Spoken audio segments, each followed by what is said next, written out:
आप लोगों की परीक्षा बहुत नज़दीक है, तो प्लीज़ आप लोग अच्छे से तैयारी करें घर पे।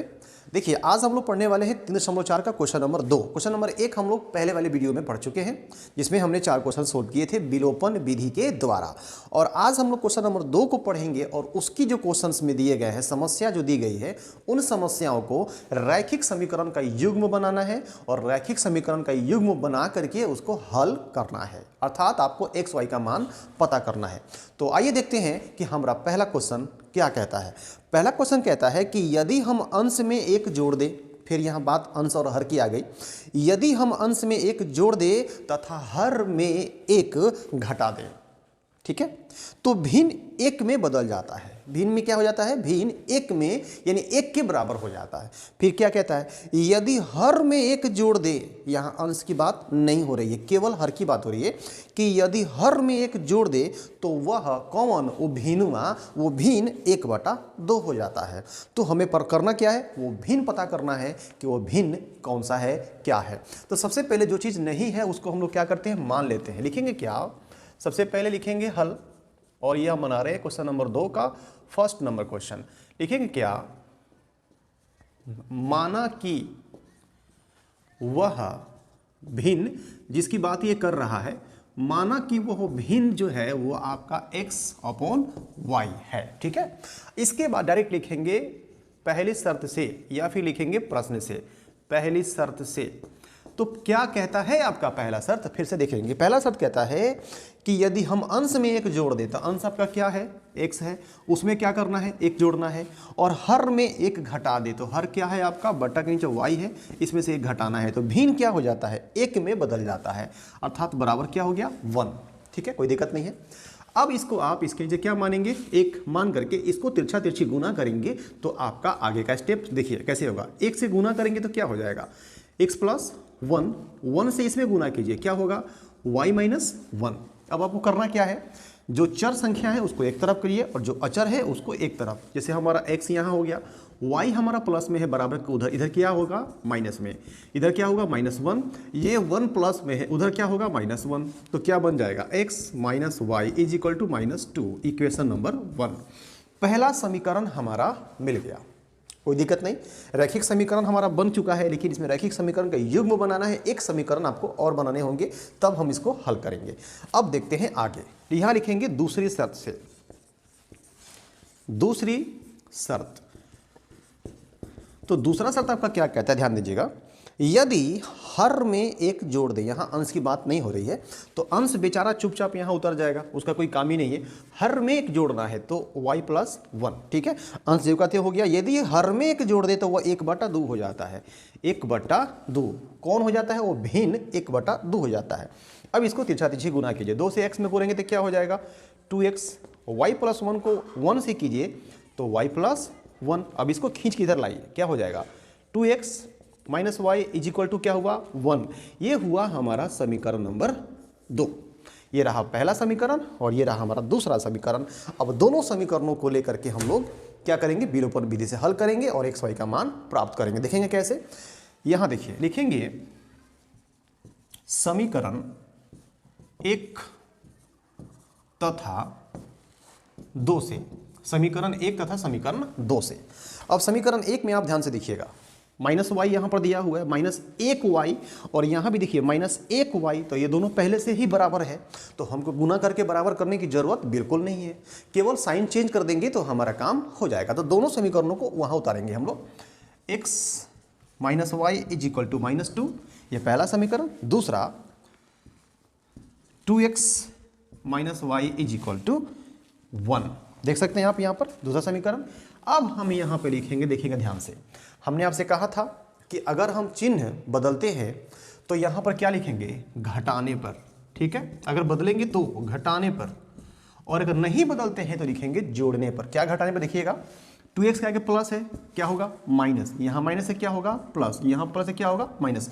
बस आपको ये टेंशन नहीं कर रहा है कि minus minus plus plus plus, ऐसे नहीं करना है, सीधे इसके आगे जो साइन है उसका अपोजिट यहाँ पर आपको रख देना है। आप देखिए, ये y प्लस में है, ये y माइनस में, ये माइनस में था, अभी भी है, ये माइनस में था, अब नहीं है, अब वो प्लस में हो गया, तो प्लस y और माइनस y क्या हुआ? आपका कट गया, बराबर है, +4 - 4 खत्म, +8 - 8 खत्म, उसी तरह से ये खत्म।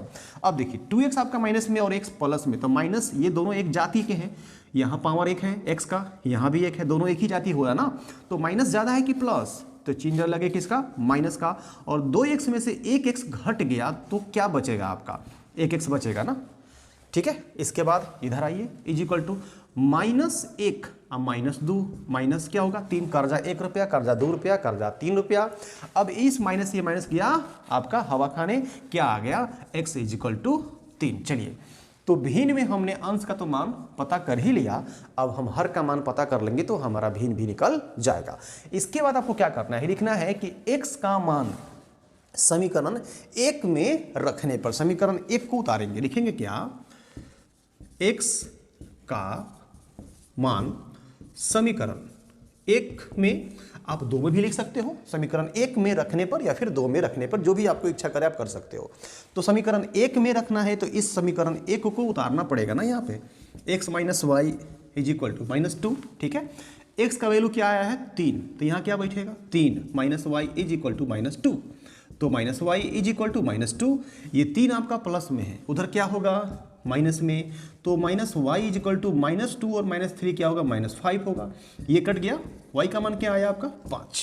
देख सकते हैं, यदि आप प्रश्न बना रहे हैं इस तरह का भिन्न वाला सवाल, और अगर आपका आंसर x का या फिर y का, अगर दोनों में से कोई भी माइनस में आ गया ना, उसी समय समझ जाइएगा कि आपका आंसर क्या है, बिल्कुल गलत है, क्यों, क्योंकि भिन्न कभी माइनस में नहीं होता है।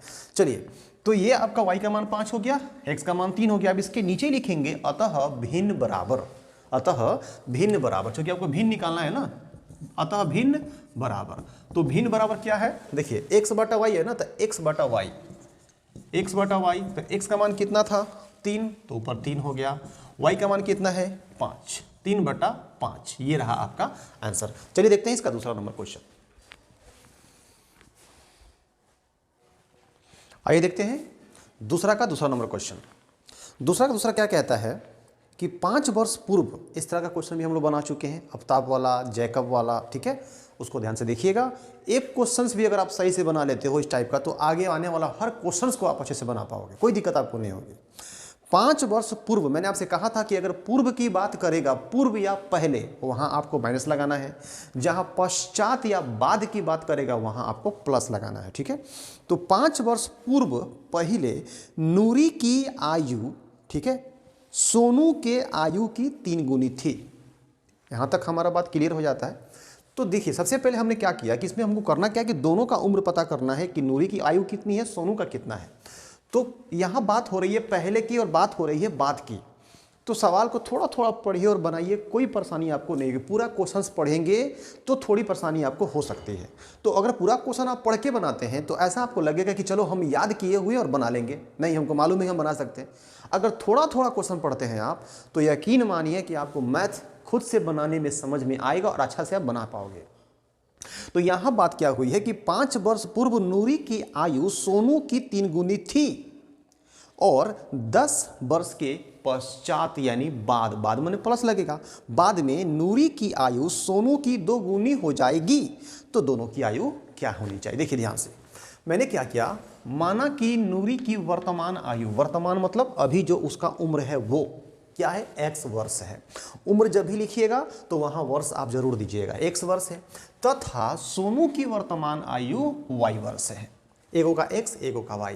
अब यहां लिखेंगे डायरेक्ट प्रश्न से, या फिर आप पहली शर्त से भी लिख सकते हो। प्रश्न से, आपका प्रश्न कहता है कि 5 वर्ष पूर्व नूरी की आयु, तो 5 वर्ष पूर्व नूरी की, देखिए नूरी की आयु आज कितना है, x है, तो 5 साल पहले कितना होगा, तो x - 5। अब x में से 5 तो घटेगा नहीं। हाँ, अगर ये होता कि आज नूरी की आयु 20 साल है तो 5 साल पहले कितना होगा, 15, क्योंकि 20 में से 5 घट गया, 15 बच गया। परंतु ये चर है और ये अचर संख्या है, तो इसमें से हम नहीं घटा सकते, नहीं घटेगा इसमें से, ठीक है।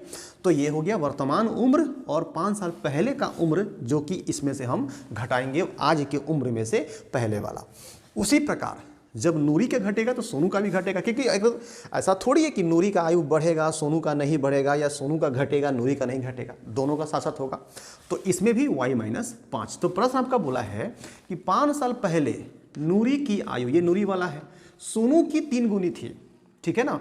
तो ये तो पहले से 3 गुना है ना, तो प्रश्न में चूंकि समीकरण है तो समीकरण में दोनों तरफ बराबर होनी चाहिए, तो ये पहले से 3 गुना है, इसलिए हमने इसमें 3 से गुना किया ताकि ये दोनों आपस में क्या हो जाए, बराबर हो जाए, इक्वल हो जाए। इसको क्रिया करिए, जो कहते उतर गया 3 से गुना y में 3y, 3 पचे 15, ये 3 आप यहाँ भी लिख सकते हो गुना देकर के या फिर यहाँ जहाँ आपको मन करे, ऐसे हो गया। फिर 3y खींच कर हम यहाँ किए, प्लस है तो माइनस हो गया, ये -5 है तो उधर +5 हो गया, और यहाँ -15 है तो -15 उतर गया।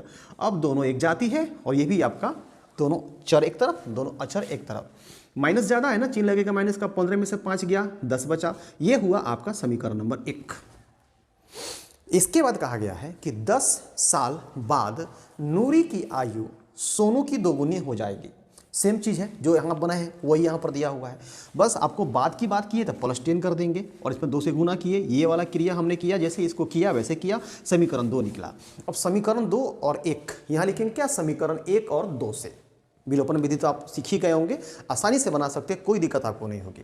दोनों समीकरणों को हमने यहाँ उतार दिया, क्यों, क्योंकि भाई इसमें हमको गुना करके बराबर करने की जरूरत नहीं है, पहले से बराबर है, बस साइन चेंज कर देंगे काम हो जाएगा। क्या लिखेंगे, घटाने पर, जब चाहे साइन बदलेंगे तो घटाने पर, नहीं बदलेंगे तो जोड़ने पर।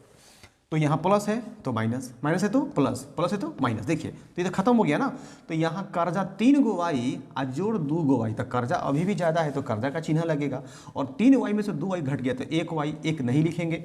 कर्जा 10, कर्जा 10, कर्जा 20, कर्जा से कर्जा खत्म, y का मान क्या रहेगा, 20 वर्ष, अर्थात y किसका माने थे आप, सोनू का माने थे ना, आपका सोनू का उम्र क्या हो गया, 20 साल। अब आप लिखेंगे कि y का मान समीकरण 1 में रखने पर और समीकरण 1 को उतार करके y के स्थान पर 20, 20 यहाँ 60, माइनस में उधर गया तो क्या हुआ +60, तो +60 में से 10 घट गया तो क्या बचा, 50 वर्ष आपका x का मान, यानी नूरी का उम्र कितना हुआ 50 और उसका हुआ आपका 20, नीचे लिखेंगे। अतः नूरी की आयु 50 वर्ष और सोनू की आयु आपका जो है कितना हो जाएगा, ये 20